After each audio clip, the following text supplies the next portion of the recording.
Seharusnya mereka yang ditanya soal pembelaan itu, Pak. Suruh apaan sih lo? Kenapa sih lo? Hah? Bapak udah! Nggak usah sujud-sujud segala! Iya. Hey, hey, hey. Selamat bergabung kembali di channel BB69. Sobat BB69, apa kabar nih kalian nih? Nah, pada episode kali ini kita akan membahas sebuah film yang lagi banyak diperbincangkan di khalayak umum. Sebelumnya saya akan memperkenalkan terlebih dahulu para teman Kongko BB69 yang sudah bergabung dengan saya. Yang pertama ada Kla. Apa kabar Mbak Kla? Halo semuanya. Sehat ya? Sehat. Nah, yang berikutnya ada Mbak Fani. Apa kabar Mbak Fani? Baik, Mas Setiawan. Terima kasih udah diajak lagi. Kangen muncul di layarnya Mas Setiawan. Aduh, dikasih lep-lep gitu. Terharu aku.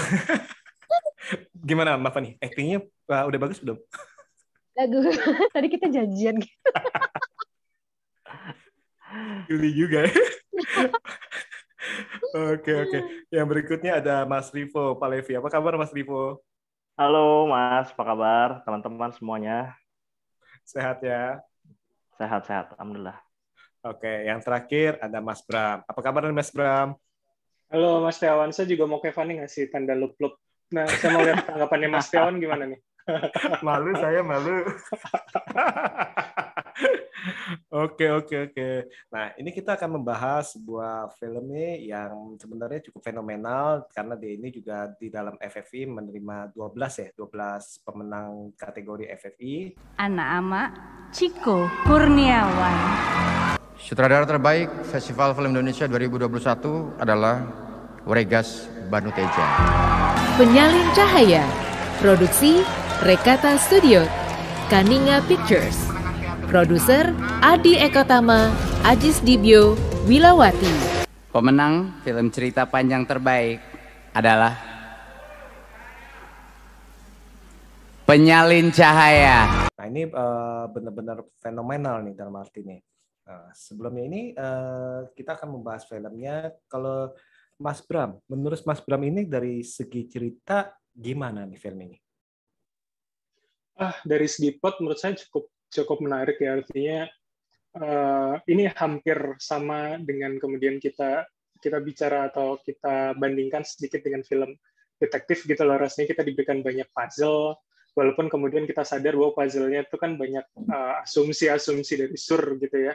Sorry kalau ini mungkin spoiler, tapi menurut saya kita sebagai penonton tuh diajak untuk merangkai banyak teka-teki, kita menebak siapa sebenarnya antagonis dari sikap mereka dari awal kepada seorang Sur gitu loh. Jadi menurut saya kita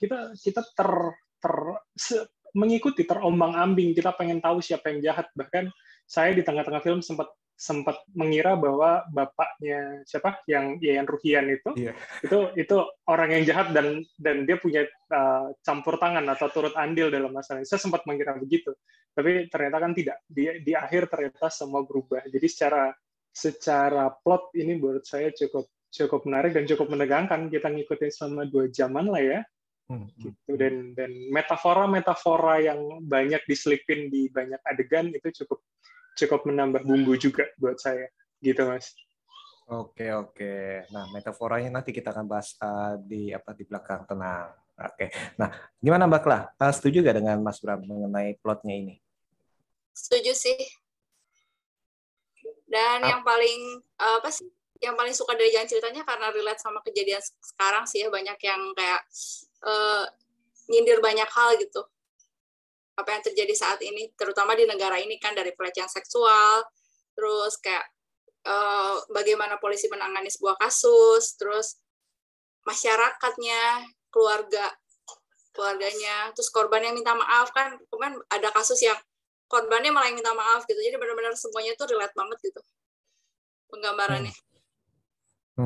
Sebenarnya kalau kita bisa lihat ini kayak kejadian ini bukan hanya di negara kita ya, karena yang kita seperti tahu di Korea juga waktu itu kan sempat diangkat tuh, di Georgia atau di film-film lain pun ternyata ini pun banyak, bahkan di Amerika pun kan gerakan Me Too itu istilahnya menyadarkan kita ternyata ini ada borok nih sebenarnya nih, istilahnya ada luka yang ditutupin. Dari luar itu kesannya itu indah-indah aja, tapi ternyata itu ada borok di dalam seperti itu. Nah, kalau dari Mas Vivo gimana, Mas Vivo? Ya, menurut gue film ini keluar di saat momen yang tepat ya, karena 2021 kayaknya akumulasi kasus-kasus kekerasan seksual sangat banyak, dan di penghujung tahun juga cukup ditendang dengan film Yuni gitu ya. Kita sudah ngerasain bahwa isu itu kuat sekali, dan di Januari dibuka pula dengan momentum rilisnya film Penyalin Cahaya. Jadi memang sejak bulan Oktober mungkin ya, atau September, FFI mulai bergaung dan Penyalin Cahaya juga mulai bergaung. Kita kayaknya makin penasaran gitu, sampai akhirnya di tanggal 13 Januari kemarin terjawab filmnya seperti apa, dan momentumnya pas banget.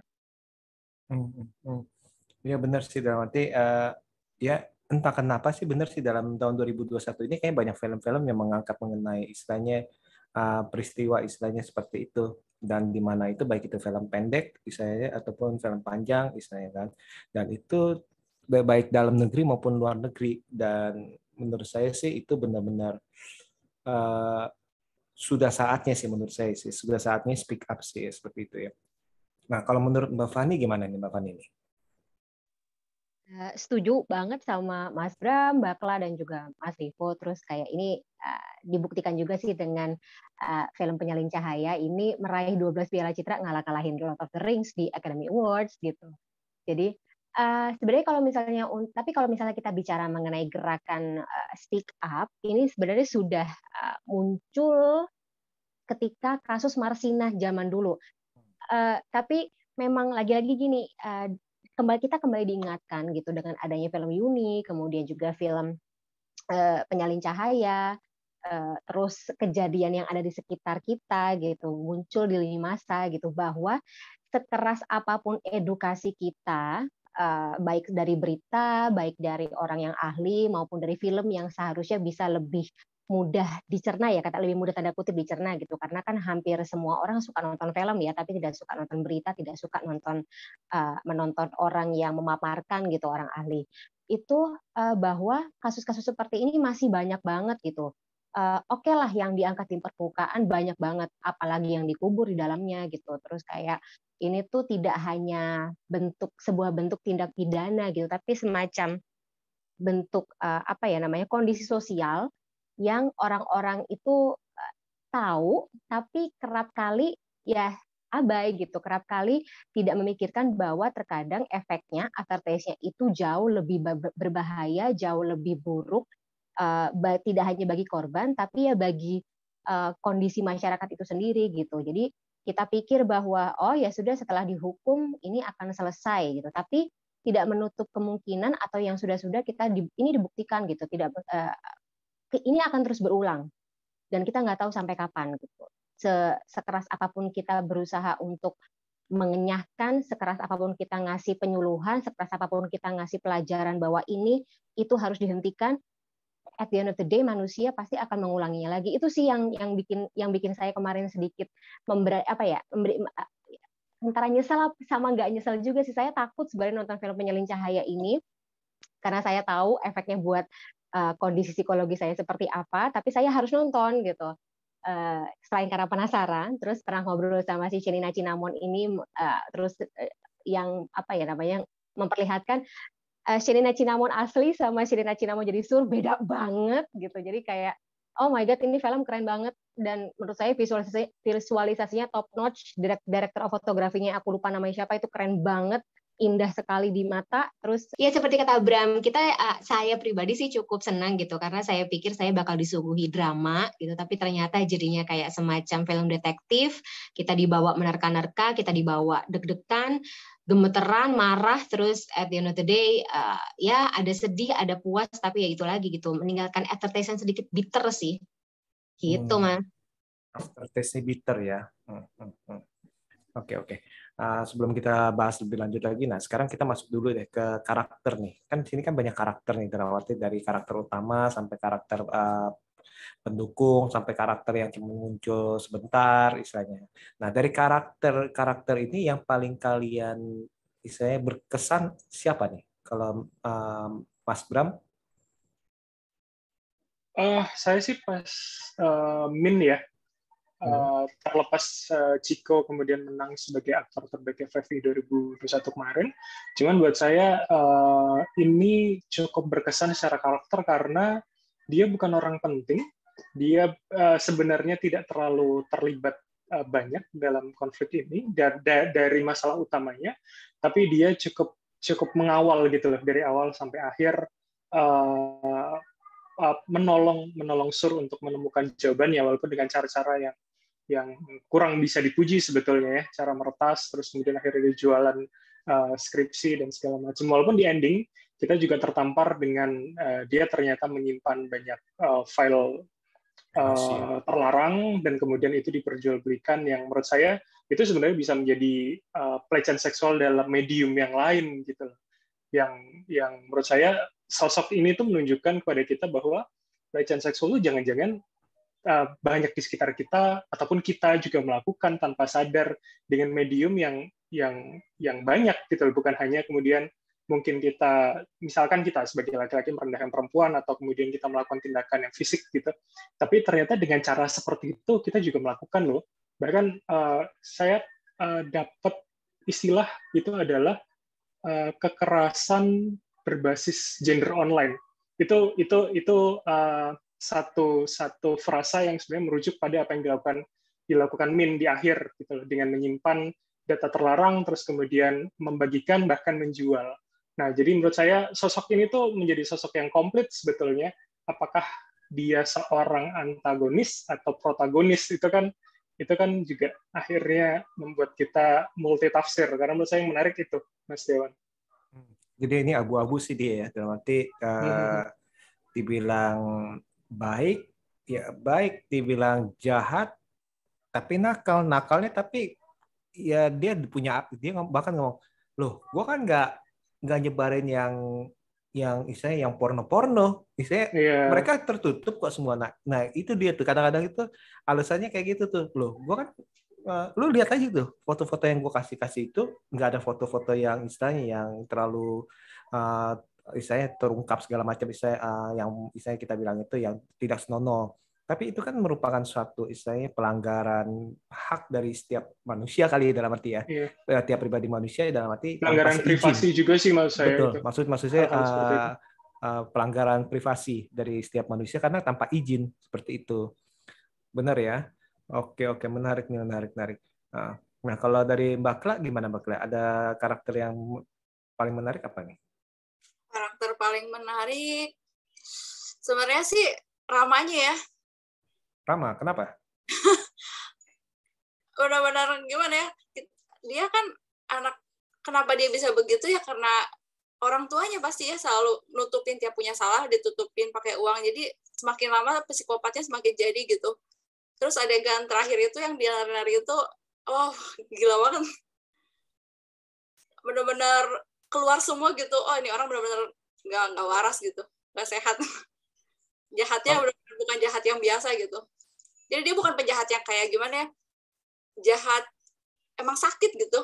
Dengan dia pas adegan terakhir yang nari-nari penuh asap itu benar-benar gila banget sih.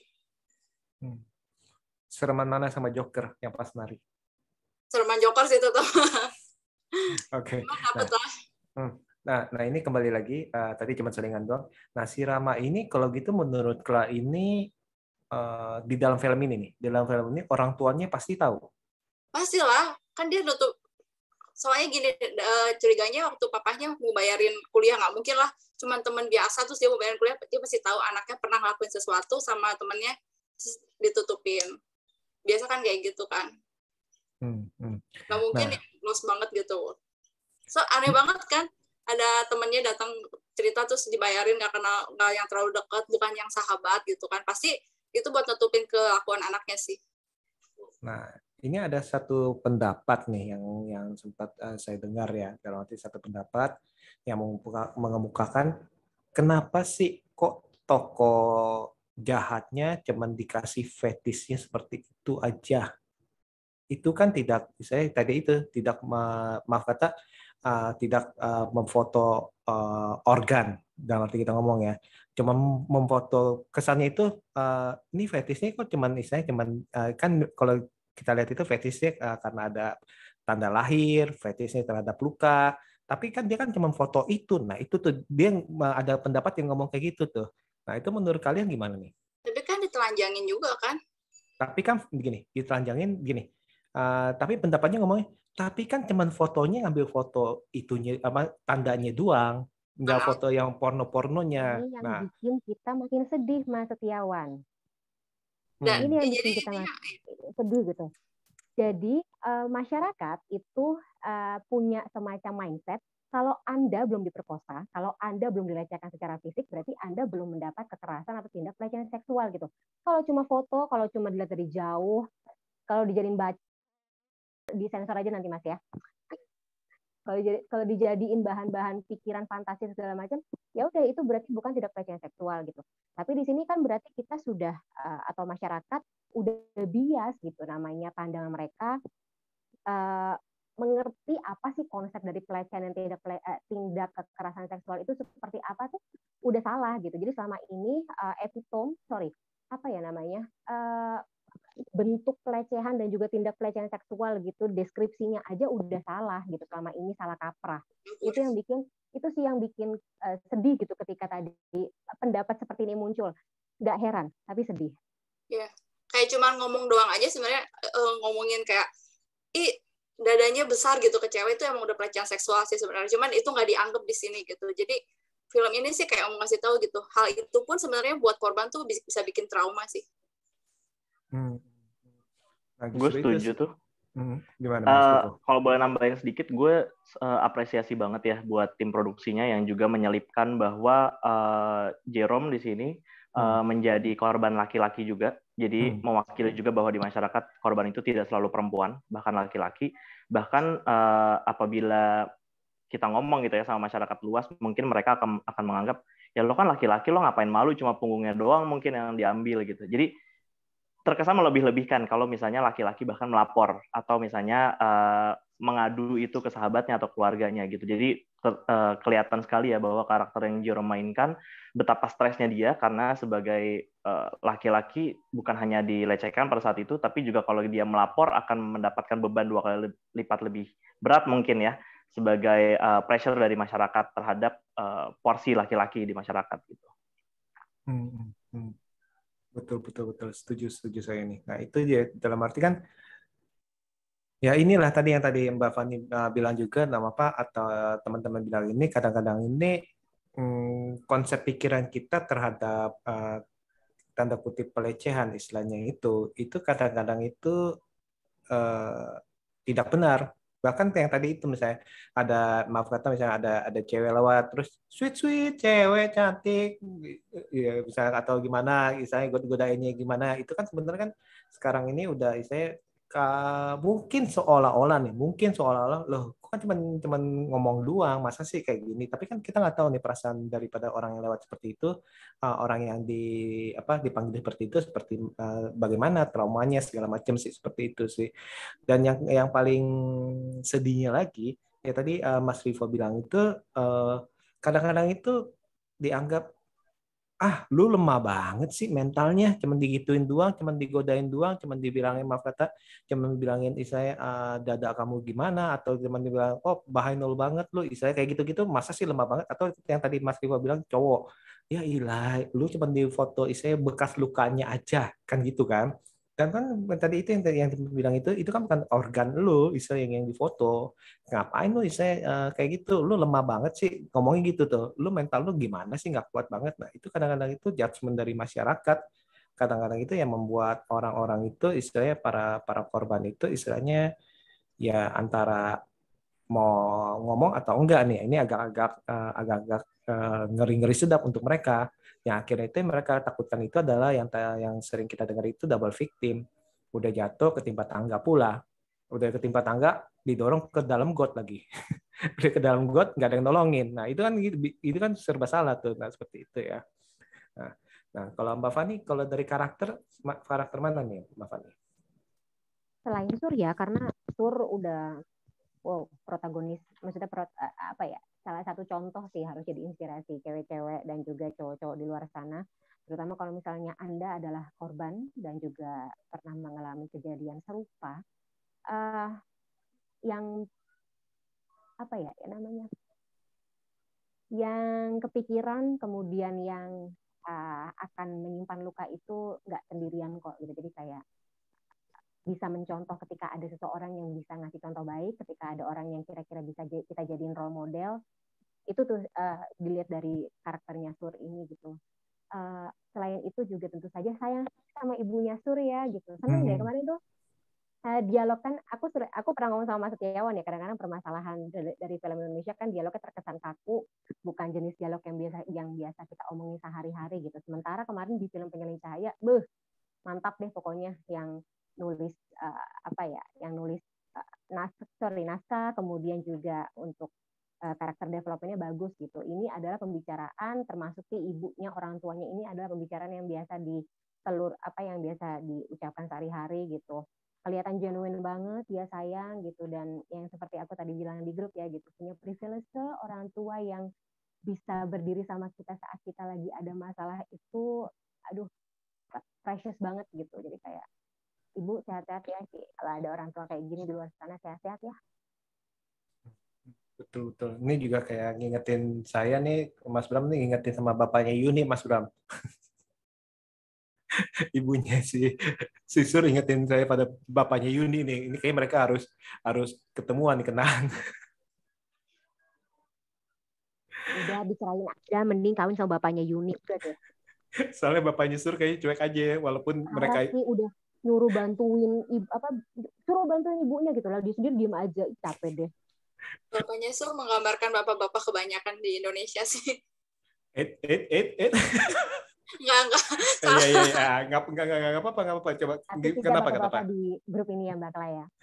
Dari kasus-kasus yang kemarin-kemarin gitu, yang kasus pelecehan seksual yang terjadi yang lagi rame di Twitter, kebanyakan gitu kan, ngomong sama keluarga, paman-pamannya malah marahin tuh tuh cewek gitu. Jadi gimana ya, benar-benar lagi ini banget sih, nyindir banget, benar nggak sih? Justru dapat pelecehan dan juga kekerasan seksualnya dari bapak kandungnya sendiri. Jadi kayak ya masalahnya budaya patriarki itu bukan hanya di negara timur gitu, budaya barat pun juga punya permasalahan yang sama. Jadi ya udah, ini mau nggak mau permasalahan yang udah laten, sulit memang untuk mengelopek luka ini gitu, tapi kayak ya wes lah, mau nggak mau ya we have to do with this every day. Iya, menurut gue sih penggambaran karakter semuanya sangat real ya. Maksudnya kita merasakan bahwa ya sebagian besar bapak seperti itu, sebagian besar ibu seperti itu, mencuri-curi waktu untuk ngobrol sama anaknya, dan menurut gue adegan boncengan itu salah satu adegan terbaik di Penyalin Cahaya karena kita merasakan emosi tanpa terlalu banyak dialog. Gesture dan juga mimik mereka sudah menggambarkan banyak hal menurut gue, jadi itu keren banget. Dan Ruth Marini menurut gue mencuri perhatian dari semua pemeran-pemeran utama dan pendukung yang sebagian besar generasi baru di perfilman Indonesia gitu. Jadi Ruth Marini mencuri perhatian banget ya. Selain semua tokoh-tokoh yang mungkin sudah disebutin tadi, ada Shenina, ada Chico, ada Jerome dan lain-lain yang aktingnya memang sangat natural, tapi menurut gue karakter ibu di sini diperankan sangat baik tanpa harus banyak dialog. Ruth Marini yang jadi mamanya itu ya? Iya, jadi betul. ibu. Mencuri perhatian banget di layangan putus walaupun jadi mbok doang. Mbok so mendok itu ya. Aduh, kesel gue. Banget, benar-benar tiap kali adegan dia seneng sih. Betul. Dan apalagi kesannya itu kan, dia kan awalnya kan kayak kesannya cuek-cuek aja maksudnya, tapi ternyata itu pas ngomong hati ke hati itu ya, lu kan anak gue, istilahnya gue tahu nih, istilahnya itu tanggal lahir lu. Nah itu dalam arti jujur aja itu tamparan untuk para ayah sih, bener. Dalam arti kebanyakan ibu tahu berapa banyak tai lalat anak lu istilahnya. Sedangkan ayah itu kadang-kadang, loh ini kenapa nih, ini kan ya udah dari dulu, ini mah tanda lahir loh. Ada ya kadang-kadang kayak gitu. Pribadi itu ya. Oh enggak, untungnya belum, masih inget-inget.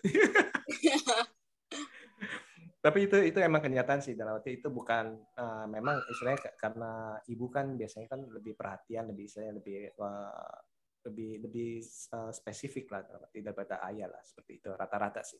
Nah itu sebagai pelajaran, sebagai masukan kita sebagai ayah nih, ya Mas Bram ya, Mas Vivo ya. Oh iya. Ini saya yang diajak ngobrol loh. Oke. Nah, tadi Mas Bram sempat ngomongin tentang metafornya. Ini kalian ada yang nemu metafor apa aja nih? Siapa nih mau ngomong nih? Silakan. Siapa? Nunjuk siapa nih? Yang dulu aja deh, yang mancing tuh. Oh, yang mancing. Bram dulu. Ini yang seru adalah ketika Sir membuat permintaan maaf, itu kan tergambarkan dengan baik. Semua pihak menentang dia gitu loh. Dan itu ada di pihak si bapak yang megang HP, semua ada di pihak sana. Terus tapi dengan beragam ekspresi yang masing-masing yang semuanya tidak menyalahkan. Buat saya ini contoh metafora yang cukup baik ya, bahwa korban diposisikan sendiri, banyak yang menentang dia dengan beragam respon. Adapun yang mungkin tidak menentang, adapun yang mendukung, tapi rasanya dia tidak berani untuk keluar dari suara mayoritas itu, entah karena mungkin dia takut kemudian juga dimusuhi oleh mayoritas yang berpendapat benar, mereka anggap benar tadi, atau yang lain. Jadi buat saya itu menjadi salah satu metafor yang cukup menarik ya, menggambarkan kesendirian seorang korban gitu loh. Even di situ dia punya ayahnya datang, ibunya datang, walaupun dia mencoba mengumpulkan semua bukti kan dengan dosennya itu, walaupun berprogres ya, artinya tidak kemudian dia mengumpulkan dulu baru diserahkan, tapi kan secara bertahap gitu loh. Itu buat saya yang satu hal yang cukup menarik, metafora yang ditunjukkan, Mas Dewan. Betul sih, itu gregetan juga sih itu, dalam arti kesannya itu dikucilkan, kesannya itu istilahnya sendirian, kesannya itu tidak ada yang mendukung, terus istilahnya teman-temannya dalam arti yang walaupun istilahnya tidak, maksudnya ada berbagai macam, tadi Mas Bram bilang betul sih, ada berbagai macam, misalnya ada yang istilahnya berbelas kasihan, ada yang diam aja, tapi mereka itu pada intinya itu mereka tidak ke sisi dia, bahkan untuk mendukung pun tidak ada yang berani istilahnya. Hanya istilahnya diam 1000 kata seperti itu sih. Nah, itu menarik. Nah, ada lagi nggak yang dapat? Nah, Mas Vivo? Gue suka sama penggambaran Medusa ya, karena kalau kita menilik lagi ceritanya Medusa, sebenarnya cerita sedih loh. Tapi mungkin gue nggak bakal cerita sini, tapi sebagai korban dari sebuah peristiwa waktu itu, dari korban dari sebuah peristiwa waktu itu, Medusa justru mendapatkan kutukan karena melawan society gitu ya, yang merasa paling benar, dan itu tergambarkan dengan Sur juga. Jadi menurut gue penggambaran Medusa bukan seolah-olah hanya karakter dalam teater mereka gitu ya, tapi ada makna-makna simboliknya juga gitu, seperti mengapa Rama akhirnya menari-nari seperti itu. Jadi menurut gue keren sekali ya, tidak harus adegannya berupa dialog-dialog langsung gitu ya, tapi ada juga kata-kata lain yang akhirnya menyiratkan ceritanya gitu. Jadi menurut gue film ini indah banget, dari dibuka dengan teater, kemudian ada penggambaran Medusa di tengah-tengah party, kemudian ditutup dengan tarian-tarian Rama dan petugas-petugas fogging itu gitu ya. Itu sangat menggambarkan society, apalagi di Indonesia ya. Menurut gue fogging juga sebuah pengaburan isu di masyarakat, di mana fogging itu benar-benar setiap hari dan dari rumah ke rumah, dan membuat mereka tidak mampu berbuat apa-apa. Itu keren banget sih. Jadi detailnya semua sangat terasa. Oke. Nah, ini menarik nih, Mas. Menarik. Tadi itu mengenai Medusa ini, kalau ini correct me if I'm wrong ya, dalam arti ini kalau nggak salah ini kisahnya kan Medusa kan merupakan seorang gadis yang cantik ya, dan dia itu melayani istilahnya kuil dari dewa Athena, Dewi Athena, dan suatu saat itu si Poseidon, dewa laut itu istilahnya suka nih, dan istilahnya menjebak dia, dan akhirnya istilahnya memperkosa lah ya, dalam arti ya. Nah, tapi si Athena yang tersinggung bukannya membela si Medusa, tapi malah menghukum dia, mengutuk dia menjadi wanita berambut ular, yang dimana setiap orang yang melihat si Medusa itu akan menjadi batu. Dan yang sedihnya lagi, sampai saat ini kita ini mengetahuinya itu Medusa itu adalah sosok jahat, siluman jahat istilahnya. Sosok jahat dari kecil saya ingat itu Medusa itu jahat, ya jahat lah istilahnya. Dan sampai saat itu, sampai yang kalau di film ini dilambangkan si Rama itu memerankan Perseus. Kita seperti yang kita tahu itu Perseus itu adalah anak dewa yang membunuh Medusa. Dan artinya kan bayangin nggak tuh, istilahnya di film ini orang yang penjahatnya itu menganggap dirinya itu adalah pembasmi Medusa.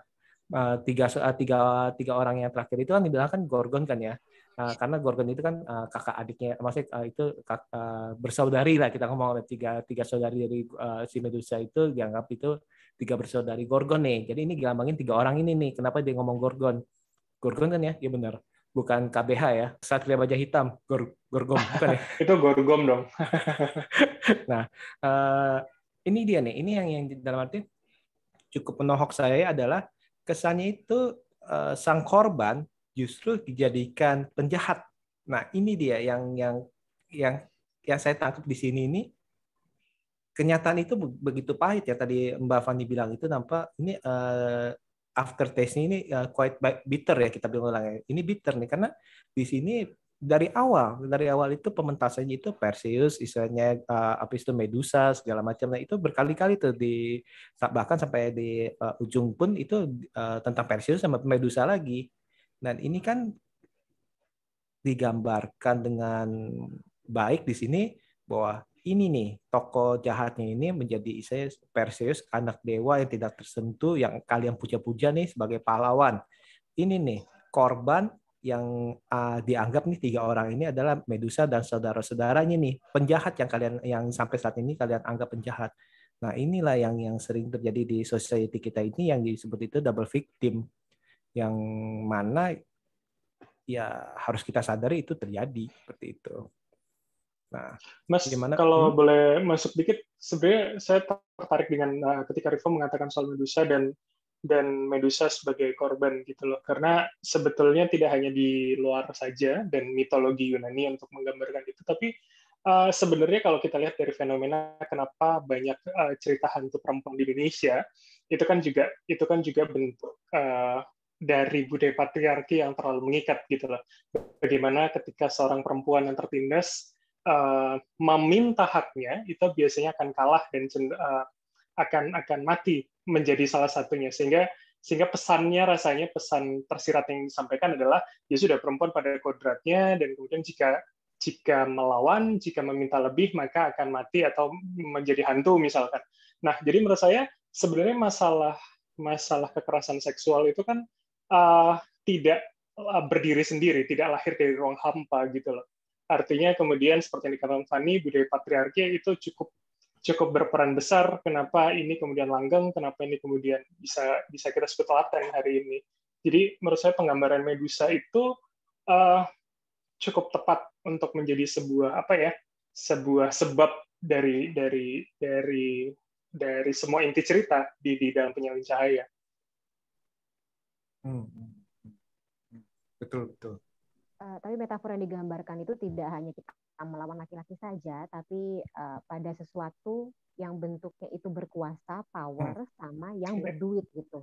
Makanya ketika tadi, ini maksudnya kayak Bram ketika bilang bapaknya si Rama tidak berperan apa-apa, duitnya berperan, Bo. Kalau kagak nggak bisa tuh nyewa fan dengan fogging Yongkru. Cuma maksud aku, gini, power digambarkan dengan bentuk dekanat dan juga kode etik, apalah dewan etik, apalah itu yang gede, ya pokoknya gitu. Gergetan ya. Kayak udah pokoknya ngelihat mereka pengen ya Allah. Tapi ya kayak gitu, maksudnya ini kelihatan banget di kehidupan kita sehari-hari. Kalau misalnya Anda sebagai korban melawan seseorang yang punya duit dan juga punya power, hampir pasti Anda tidak bisa menang gitu. Gitu, hidup indah sekali ya. Melawan ini ya, establishment ya, Van ya.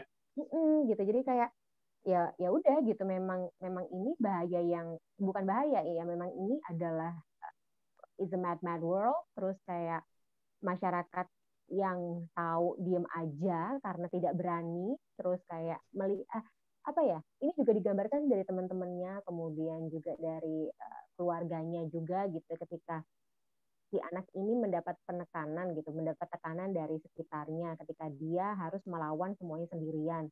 Dia bahkan tidak tahu harus berbuat apa gitu. Even yang si Farah sama Tarik yang sama-sama jadi korban pun juga awalnya kan hesitate ya untuk maju gitu karena mereka masih menimbang-nimbang ini mendatangkan lebih banyak manfaat atau mudarat buat kita gitu. Jadi kayak ya ini melawan sesuatu yang lebih besar daripada kita gitu, dan Sur menunjukkannya dengan berani, dan harusnya ini sih yang jadi pelajaran inspirasi buat kita. Sampai Tarik bilang buat apa lapor polisi? Iya. Udah tahu jawabannya. Minumnya lagi di depan. Nih, apa yang tadi saya tertarik sama Mbak Fani juga ngomong apa society juga kadang-kadang itu tidak berani menolong. Sebenarnya sih ya serba salah ya, dalam arti paling gampang gini. Misalkan kita nih lagi naik mobil, terus habis itu tiba-tiba menemukan seorang pengendara motor yang udah terjatuh tidak menyadarkan diri, tertabrak lari.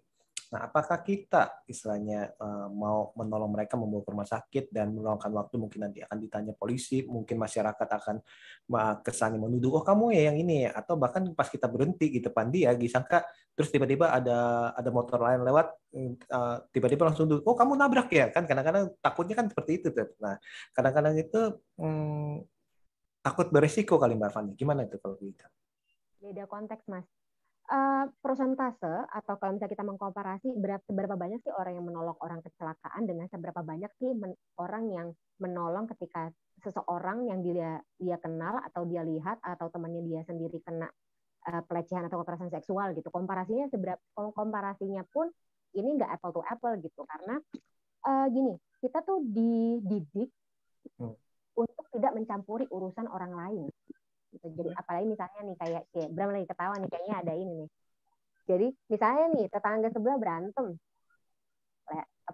ribut, lempar-lemparan barang gitu. Kita pasti akan menahan diri untuk menanyakan, guys ada apa ya? Are you okay? Gitu. Terus kayak ingin melihat, maksudnya ingin melihat keadaan lagi kenapa? Apa yang bisa kita tolong gitu? Enggak, karena kita dididik untuk tidak mencampuri urusan pribadi orang lain gitu. Sementara kan kalau misalnya orang kecelakaan udah kelihatan dia butuh pertolongan, dia sakit, kalau nggak ditolong ya mati gitu. Jadi kurang apple to apple, dan didikan dari orang-orang zaman dulu ke kita soal begini itu beda gitu loh Mas. Oke. Maksud saya apa takut berisiko dalam arti kayak misalnya gini. Kayak gini kan mereka kan masih belum tahu nih yang benar yang mana, yang salah yang mana nih. Saya kalau dalam kasus yang ini nih, apakah si Sur ini cuma mengada-gada, apakah si Sur ini ngomong beneran? Kan mereka kan kalau misalnya pengen mendukung, takutnya nanti terlibat lebih jauh lagi, nanti istilahnya malah menjadi istilahnya menyeret. Yang tadi Mbak Fani bilang itu, kadang-kadang itu orang tua kita bilang itu udah jangan kepo deh, nanti lu keseret terlibat masalah lagi. Kan kadang-kadang suka seperti itu Mbak Fani ya. Ya gitu, jadi kalau misalnya ada korban terkait dengan kasus serupa gini Mas, itu tidak hanya kekerasan dalam rumah tangga, terus pelecehan dan juga kekerasan yang terjadi di publik gitu-gitu, kita bingung untuk bisa bertindak karena kita nggak tahu kan mana yang benar, mana yang salah gitu. Walaupun di sini sudah terbukti, dari sorot mata aja, Sur ini adalah korban gitu, Sur sendirian. Kita kalau misalnya sebagai manusia yang punya empati kan pasti akan berpihak kepada orang yang sendirian terlebih dahulu dong gitu, yang kelihatan cuy gue butuh pertolongan nih, mau ini benar apa mau ini enggak, yuk sama-sama yuk kita kita buka dulu, kita selidiki dulu, investigasi sama-sama gitu. Ini sih yang tadinya aku cukup sayangkan dari tokoh bernama Anggun ini, yang dia harusnya bersifat sebagai leader tapi dia tidak menempatkan diri di belakang korban, dia tidak menempatkan diri di belakang orang yang katakanlah jadi minoritas di situ saat itu. Pada intinya sih kita akan memilih untuk mengikuti arus yang lebih besar gitu dibanding arus yang lebih kecil, dan korban kekerasan seksual dan juga pelecehan seksual itu berada di arus yang lebih kecil. Makanya kita secara instinktif kita tidak akan berdiri bersama mereka. Itu yang kalau saya lihat ya, dari perspektif saya sih ngelihat kasus-kasus yang ada selama ini. Gimana Mbak Kla? Kalau menurut Mbak Kla? Soal apa? yang Kalau tadi. kenapa saya kayak tadi gambar kamu apa si surnya itu berdiri sendiri, terus itu yang lainnya itu di belakang kayak tidak berani, istilahnya tidak berani bergerak untuk mendukung si sur. Zaman sekarang orang juga lebih antisipasi sih, takut kayak contohnya tadi soal kalau di jalanan gitu, kita nolong orang malah kita yang disangka dibalik gitu, kasus penipuan kita yang disangka jahat gitu. Terus kalau misalkan untuk pelecehan seksual saya nggak tahu juga ya kalau buat bertemu langsung sama korban, tapi kalau misalkan zaman sekarang sih so far ya semenjak ada media sosial banyak yang kalau ada yang speak up gitu, banyak masyarakat netizen yang ngedukung sampai dibikin di up terus supaya viral, terus akhirnya diurus polisi kan gitu. Kalau lihat dari netizen sendiri saya udah mulai care ya, udah banyak yang mulai care soal hal kayak gini gitu. Soalnya berapa kali trending di Twitter sih masalah kayak gini, dan akhirnya gara-gara Twitter itu sendiri kasusnya diangkat sama polisi, akhirnya ditanganin gitu. Sebelum trending enggak, sebelum viral nggak diapa-apain kasusnya. Iya, gitu sih. karena no viral, no justice kan, kayak yang menjadi slogannya sekarang ya di hashtag itu. Itu adegan mereka menyebarkan brosur tuh menurut gue mewakili, dan sekali lagi momentumnya tepat sekali gitu di saat polisi menggaungkan hashtag no viral, no justice. Itu miris sekali sebenarnya ya, jadi kasus harus viral dulu baru ditangani, padahal semua kasus berhak untuk mendapatkan penanganan yang sama. Itu mereka nggak sadar kalau lagi disindir atau gimana ya? Oke. Jadi nggak mungkin nggak sadar ya, karena kan nggak mungkin lah orang biasa aja yang orang awam aja sadar, cuman yang mungkin pembelaan diri aja sih. Cuman tapi setuju dengan Rivo sih, artinya metafora adegan terakhir itu menunjukkan kebuntuan gitu loh, kebuntuan dari kepercayaan Sur dan teman-teman Sur dalam meminta bantuan atau fasilitas dari pihak-pihak yang berwenang. Artinya ya sudah, saya viralkan aja sekalian kita buka semua, biarkan hukuman sosial yang menghakimi. Kalau gue sih akhirnya melihatnya begitu ya. Ya. Iya, menyebarkan infonya gitu loh. Dan itu kan akhirnya membuat banyak teman-teman yang lain juga ikut menulis, mengcopy dan juga ikut menyebarkan. Artinya kayaknya kita hari ini juga gitu deh. Ketika satu buka suara, yang lain akhirnya baru banyak yang akhirnya juga membuka kejadiannya dia gitu loh. Terus hasil fotokopi nggak masuk ranah undang-undang ITE ya, jadi aman. Oh iya, benar juga ya. Iya juga tuh, boleh tuh. Cover yang aku tangkep warnanya juga cantik nggak sih? Nggak tahu sih ini halu-haluku aja. Cuma kayak warna yang digunakan itu taunya lebih ke hijau dan biru. Dan aku nggak tahu ya, karena aku bukan ahli warna. Ini apakah ada maksud di belakangnya gitu. Terus tapi kertas fotokopi yang digunakan kuning. Emang begitu pasti? Sama kayak di awal itu loh, kayak pas opening skin-nya gitu kan, kuning-kuning gitu panggungnya. Jadi sementara kertas fotokopi yang digunakan sama mahasiswa lainnya kan putih ya, Mbak Kla, biasa. Kok ini akhirnya kuning gitu? Apakah ada maksud di belakangnya gitu? Kalau kuning merupakan lambang kebahagiaan dan keceriaan. Atau kayak bebas gitu ya, maksudnya ini adalah pembebasan gitu. Something, I don't know. Aku bukan ahli warna lagi-lagi, cuma kayak monggo teman-teman dari tim tim penyalin cahaya, kalau ada yang mau ngebuka dari segi warna ini, diskusi dari segi warna ini, menarik juga sih. Aku suka. Bagus, tahunnya bagus. Oh ya, ini kuning artinya kebahagiaan, optimisme, kecerdasan, kesetiaan, kreativitas, kebijaksanaan, dan energi. Mungkin tempatnya habis juga kita nggak tahu sih. Nah, itu sampai saat ini juga saya masih bingung sih, apa hijau itu sebagai tanda kelahiran apa gimana, kan kita lihat kan hijau tuh. Itu masih masih jadi pertanyaan saya sih, kenapa nih pakai warna hijau. Nah, selain tadi itu mengenai si Medusa segala macam, ini yang menarik, fogging dan 3M, menguras, menutup, mengubur, berkali-kali disebutin tuh, dan itu kan cukup menohok ya, menguras, menutup, mengubur, dan diulang-ulang terus dengan istilahnya tadi itu Mas Rivo bilang itu fogging itu istilahnya bisa ya, ada yang bilang ini untuk menutupi jejak segala macam, supaya orang lain tidak bisa mengetahui apa yang sedang dilakukan atau apa yang sudah dilakukan atau kemana mereka pergi. Tapi tadi itu dari toanya itu berkali-kali ngomongin 3M itu, menguras, menutup, mengubur, menguras, menutup, mengubur. Nah itu kayak itu menyindir mengenai kasus-kasus yang ada kali ya, dalam arti ya betapa beratnya dalam arti untuk kasus-kasus yang dihadapi. Dan tadi itu yang sempat dibilang juga Mas Bram juga mengenai dewan istilahnya, atau istilahnya orang-orang yang berwenang ini kan diwakili dengan orang-orang yang dekannya istilahnya, terus habis itu yang penerima yang pewawancara beasiswa itu dengan entengnya aja berbuat seperti itu. Bahkan dia mungkin tuh setahu saya sih dia ngirim ini nih, dia ngirim fotonya itu ke bapaknya si ini ya kali ya, ke bapaknya Rama ya kayaknya itu. Kalau dari bajunya sih bapaknya Rama tuh yang nyebarin ke orang-orang bukan sih? Ya sehingga Ramanya itu kesannya itu mempunyai hak untuk memakai undang-undang ITE. Tahu nggak? Kan yang pas dia laporin tuh ke bahwa ini ya, nih. Kiva Iskak sempat nge-send ya forward ya. Nah, Kiva Iskak kan nge-send tuh. Dia muncul sesaat tapi dia itu tuh ada nge-send tuh.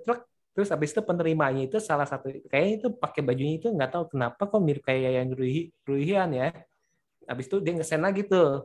Nah supaya menjadi istilahnya, supaya menjadi alasan untuk bisa menuntut si Sur pencemaran nama baik. Itu sih kalau menurut saya sih emang sengaja disebar seperti itu supaya mempunyai dasar untuk nih kamu melanggar hak nih ya, dalam arti kamu hacking saya segala macam. Itu kan tadi double victim kan tuh.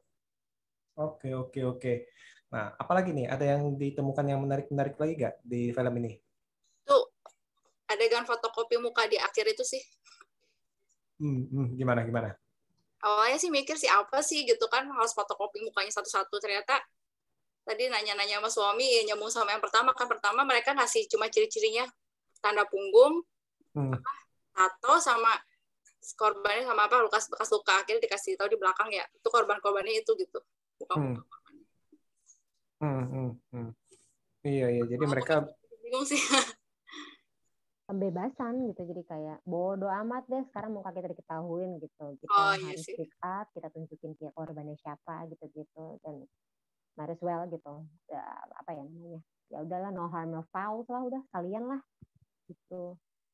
Tapi kalau aku jadi ya, curhat dikit ya, kemarin pas lagi adegan dia di pojokin rame-rame tuh, pas lagi di pandai kanat gitu, terus bapak sama ibunya datang, yang berdiri sebelahnya Sur cuma ibunya doang, tuh Rama bawa pengacaranya gitu, saya sempat gemeteran, nggak tahu marah, nggak tahu harus sedih gitu, cuma kayak oh my god, ini kejadian banget sih, maksudnya kayak di kehidupan nyata pasti korban berdiri menghadapi orang banyak gitu, jadi kayak tuh ya beginilah ya, itu sih maksudnya yang udah gitu, pertanyaan yang udah adalah, bukan pertanyaan, fakta yang udah adalah kita pasti marah, kita pasti menghujat pelaku gitu, tapi dan seperti yang udah aku install juga gitu, harusnya kita lebih marah sama diri kita sendiri yang membiarkan kejadian seperti ini sudah jadi bahaya laten di tengah masyarakat gitu. Kita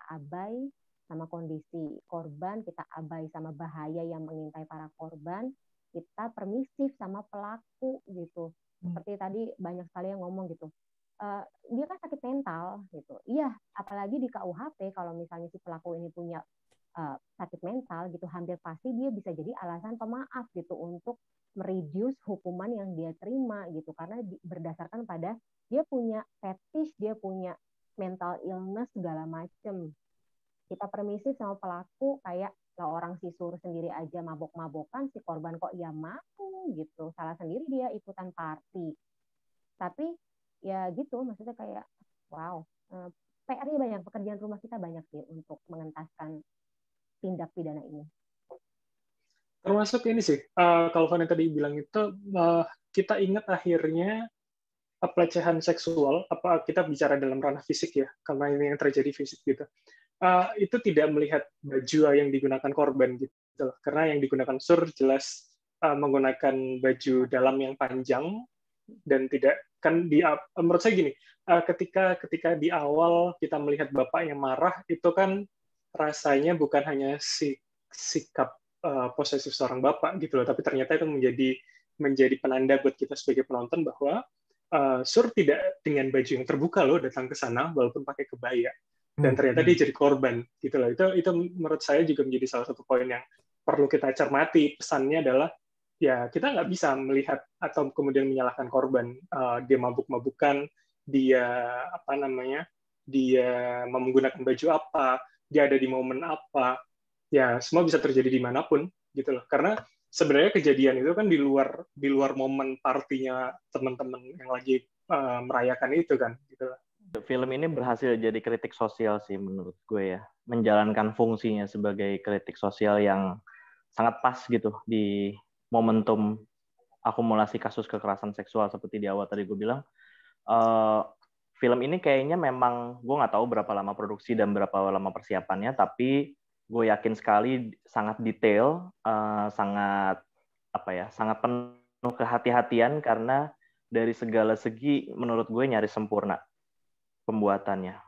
Jadi benar-benar diperhitungkan sekali adegan per adegan, kemudian dampak dari adegan tersebut terhadap adegan berikutnya, kemudian dampak terhadap penonton menurut gue sangat tertata dengan baik ya, mulai dari dialog, penataan gambar dan lain-lain, visual, suara, musik, semua sangat keren. Saya setuju nih. Yang pasti ini film ini seperti ini satu paket ya, dalam arti dari segi cerita, dari segi naskah, terus habis itu sinematografi, musik, acting, kayaknya itu satu paket, mungkin satu paket full kali ya, yang membuat ya ini film ini istilahnya bisa menjadi suatu film yang bertampak sih. Karena yang tadi itu banyak orang yang mungkin banyak saya beberapa film yang sok-sokan ingin ngangkat fenomena-fenomena apa, tapi saya tidak dengan kesungguhan hati atau dengan maksud yang tulus, ya akhirnya nggak mempunyai dampak. Tapi kalau ini nih entah kenapa nih saya juga bilang sih ini sih cukup mengena sih, menurut saya sih cukup mengena sih seperti itu. Oke. Mas boleh nambahin sedikit nggak? Boleh, banyak juga boleh Mas.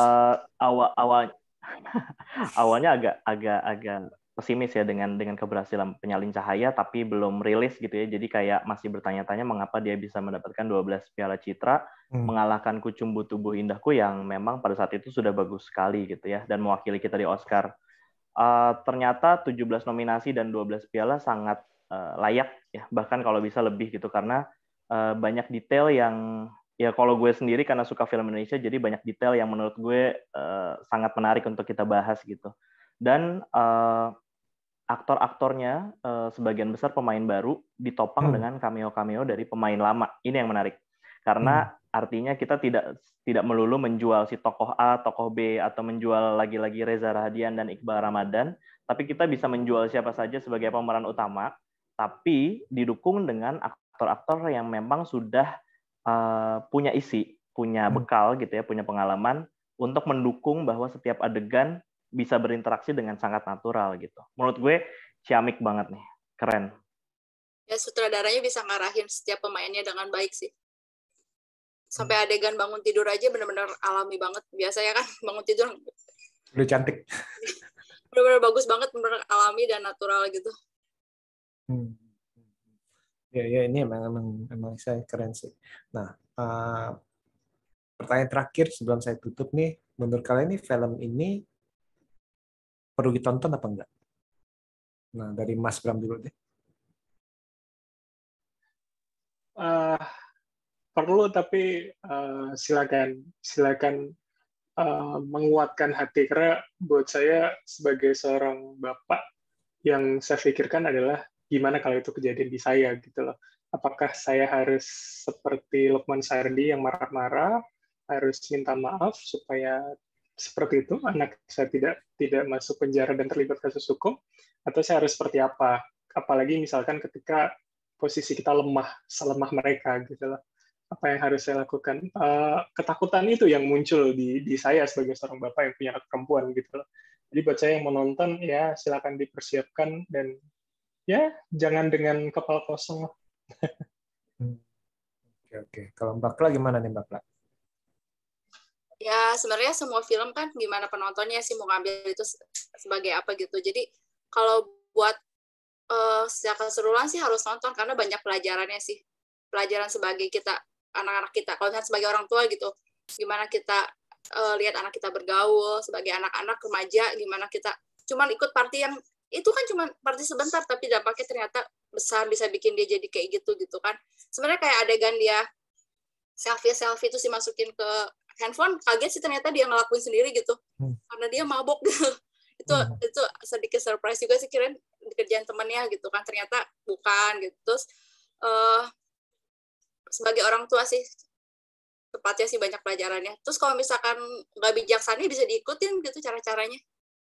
Cara-cara jahatnya ada, siapa tahu aja buat orang-orang yang itu bisa diikutin, ngelakuin kejahatan seperti itu, nutupin kejahatan segala macamnya gitu. Tapi untuk keseluruhannya sih ya harus nonton banget sih. Sekalian memajukan film Indonesia kan, ini seneng juga sih bisa masuk top 3 Netflix. Biasanya kan Korea, tiba-tiba ada film Indonesia, Pencarian Cahaya gitu. Jadi menandakan orang Indonesia udah mulai antusias gitu kalau misalkan dapat film. Kalau ternyata filmnya bagus, ternyata kan orang-orang ditonton juga gitu.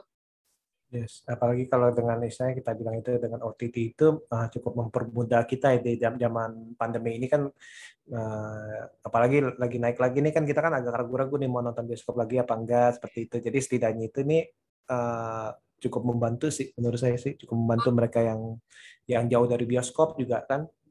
Ada beberapa orang kan yang jauh dari bioskop akhirnya itu bisa nonton di OTT ya. Ini menurut saya sih cukup sama baik. Ini kalau nggak salah sih katanya, kata PH-nya kemarin tadi ngobrol, banyak film Indonesia yang baru gitu mau masuk Netflix nggak lolos, dan Pencarian Cahaya ini satu-satunya yang masuk sih, hebat juga sih.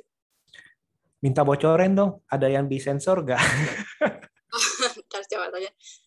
ada maksudnya ada adegan yang dipotong nggak dari yang versi festival?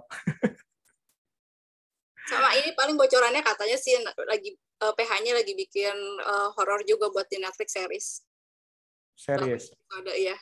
Oke, keren. Oke, nah, Mas Vivo gimana Mas Vivo? Apakah film ini perlu ditonton dan bagaimana cara menontonnya? Iya, menurut gue ini pembuka yang sangat manis dan menetapkan standar yang sangat tinggi ya di tahun 2022 untuk film Indonesia, karena gue sebagai penikmat dan nyaris nonton semua film Indonesia dari zaman SMP gitu ya. Ini semakin bagus dan mengembangkan sisi optimisme kita terhadap generasi muda perfilman gitu ya, baik insan di balik layar maupun aktor-aktornya gitu, semakin baik kualitasnya. Jadi setelah Penyalin Cahaya pasti ekspektasi kita akan lebih tinggi lagi terhadap film Indonesia. Tapi gue berharap masyarakat Indonesia semakin terbuka pikirannya, semakin lapang dada menerima bahwa banyak sekali kenyataan pahit di sekitar kita yang mungkin saja akan menjadi ide sebuah cerita untuk film, untuk cerita pendek atau apapun gitu ya. Karena sekarang film Indonesia tidak hanya menampilkan happy ending, tapi banyak sekali sad ending atau bahkan ending-ending yang menggantung seperti Penyalin Cahaya seperti ini ya, yang tidak menunjukkan ketidakjelasan apakah si pemeran utama menang atau kalah gitu secara jelas. Jadi semakin realistis dan semakin mewakili masyarakat Indonesia yang minoritas, yang kekurangan, yang mengalami keterbatasan dan lain-lain. Jadi gue sangat bersyukur ada film ini dan semua orang wajib menonton. Oke. Nah, ini yang terakhir tapi bukan the last but not the least, Mbak Fani. Gimana Mbak Fani? Ya, hampir sama dengan Mas Bram, Mbak Kla, dan juga Mas Rivo. Saya sangat menyarankan untuk nonton film ini. This is salah satu aset perfilman Indonesia 2022 dibuka dengan cukup manis. Tapi saya sangat menyarankan untuk Anda, para penyintas atau seseorang yang mudah ke-trigger dengan isu ini, jangan nonton sendirian. Tolong, you need help to watch this movie. Terus yang kedua, yang kalau misalnya nih besok-besok mau cari jodoh, mungkin salah satu pertimbangannya adalah tolong tanyakan si calon jodoh ini apa pendapat dia mengenai kasus pelecehan atau kekerasan seksual. Jawaban dia bisa jadi pertimbangan apakah kamu akan memilih dia sebagai pasangan hidup atau tidak. Oke, nah jadi ini kesimpulannya ini kita bisa bilang bahwa film Penyalin Cahaya ini memang bukan film sembarangan dan istilahnya jujur sebelum saya nonton ini saya kaget nih, kenapa misalnya kayak si Yuni kok bisa kalah dalam arti kan, atau ini kok bisa kalah, ini kok bisa 12 piala dalam arti ternyata itu ya perlu diakui deh, perlu diakui memang ini dari segala secara segi segala sisi film ini memang cukup keren sih terarti, dan banyak hal yang membuat kita berpikir tadi itu dari warna, pencahayaan, segala macam, sinematografi, metafor itu wow, itu pokoknya keren itu. Seni teatrikalnya itu kan nggak sembarangan tuh. Kadang-kadang kalau kita masukin seni teater ke film itu kesannya kok kayak gini banget, tapi ini keren nih, benar-benar kuat nih, dan bermanfaat, bukan hanya tempelan aja, karena itu mempunyai maksud. Segala sesuatu itu mempunyai maksud.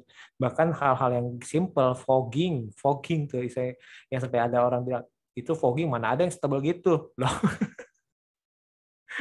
Nah, tapi itu ya, baunya kayak apa ya? Baunya kayak apa? Itu kayaknya bertiga pingsan bukan gara-gara kloroform, pingsan gara-gara fogging. Iya bener, itu mah kalau misalnya fogging kayak gitu mah gak usah kasih kloroform lagi, fogging aja. Aduh, ya ini pokoknya menurut saya ini paket lengkap sih. Film ini memang paket lengkap, dan tapi yang tadi Mbak Fani bilang itu untuk beberapa orang itu memang bisa ke-trigger, jadi istilahnya persiapkan diri Anda lah. Persiapkan diri Anda untuk dengan keadaan mental yang sehat. Kalau Anda istilahnya butuh teman menonton, ya ajak teman untuk menonton, jadi supaya setidaknya itu bisa sambil membahas segala macam, mungkin dalam arti supaya saya pikirannya itu nggak terlalu terbebani berat. Oke, ini thank you banget nih untuk semuanya nih, Mbak Fani, Mbak Kla, Mas Rivo, Mas Bram nih, thank you banget nih semuanya nih untuk berbicara tentang film yang cukup keren nih. Sama-sama Mas Tiawan. Ya juga udah diundang, jadi seru nih. Lain kali kita akan ngobrol-ngobrol lagi nih ya. Oke, sekali lagi saya ucapkan terima kasih dan see you.